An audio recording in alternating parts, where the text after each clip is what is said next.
I'm Marlon Gordon with Industry Voices, and I am here with Ajinomoto, and I have Ed and John with me. Ed, you want to go ahead and get us started with the introduction? Absolutely. Marlon, thanks for having us. Ed Shabazz, the Director of Sales on the convenience side for Ajinomoto. Started with the organization back in June after spending 20 plus years with the Ruiz Foods beforehand. All right, John. And I'm John Faggett. I've been working with Ajinomoto for 8 years, almost 9, and continuing to help with marketing and product development and moving on forward. All right, well, I appreciate you guys both being here. Let's go ahead and dive into these questions I have for you.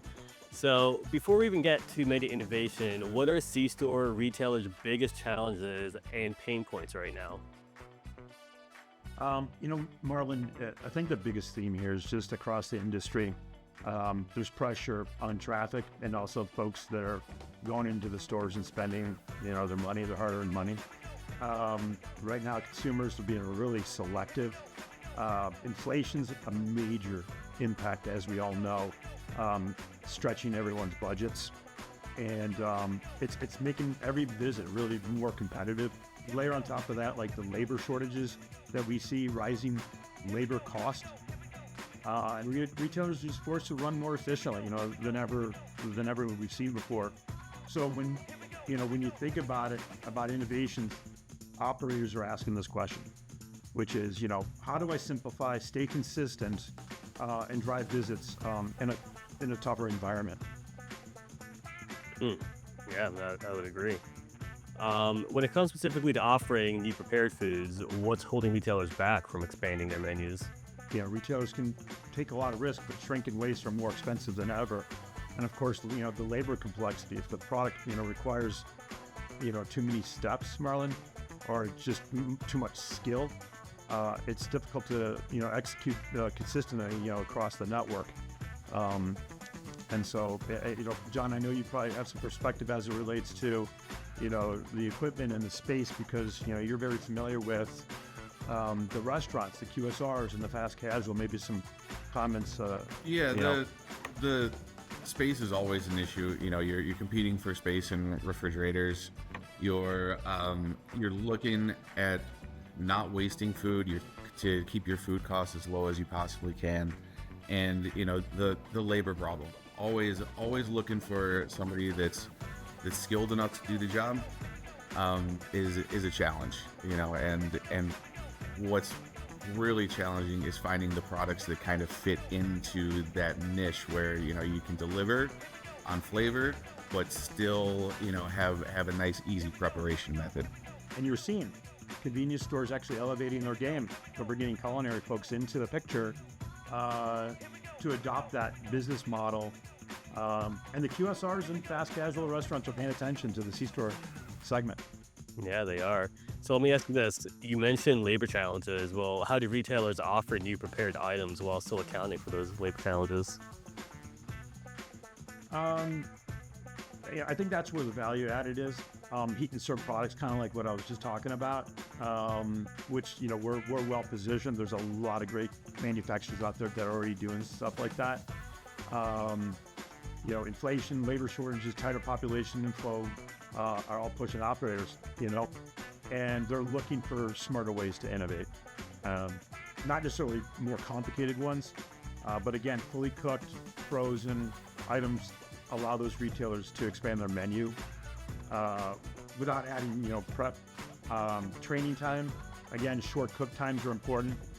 Consistent execution, that's what we keep hearing from the retailers.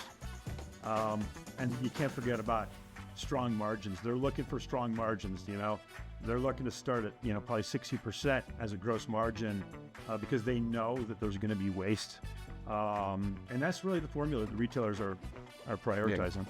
Yeah, strong margins and hold times. That's my world right there. I want my product to hold, and I want it to be profitable. Yeah. Well, speaking about the innovation side, what goes into the R&D process at forward-looking convenience brands? And where does that partnering make sense? I want John to kind of answer this question, and then I'll pipe in. I'm curious what he's going to say. Go ahead, John. You know, we like to work with, you know, the some different companies. So like we're working a lot with quick cook oven manufacturers to make sure that our products work properly into these ovens. Make sure that we can deliver those hold times that I know that C-stores are looking for. And then coming back to formulations too. So it can start from the ground up with a formulation that we know is going to work. We have an idea, and then we run it through a gamut of tests and make sure that it's going to perform the way that a C-store needs it to. It's great to collaborate with equipment companies because it establishes trust on the retailer side. So we'll host folks. If anyone's ever been to the Middleby Innovation Kitchen, it's absolutely, yep, right? I know all about it. It's like Disney for culinary. Oh my God. No doubt about it. Yeah, absolutely gorgeous. And they have all the different pieces of equipment that, you know, we try to, do validations with, cook and hold. And it makes our lives easier when you think about, the most sophisticated retailers. They start with insights. John was kind of speaking about that, understanding who the guest is, who's that persona, and how economic and demographic, shifts are impacting traffic, and that's where the gaps are. So, but only, there's right now only a handful of large chains that have the resources to do all that internally right now. But you're seeing more and more. I was talking about, more culinary folks. You got category management folks. You got culinary folks. 7-Eleven's a great example where they have a great culinary team, but they also have a category management side of it too, which is super important. I think the most partnerships help, reduce that risk, accelerate innovation when you have that. And suppliers like us, we bring culinary development into the picture. John's a perfect example.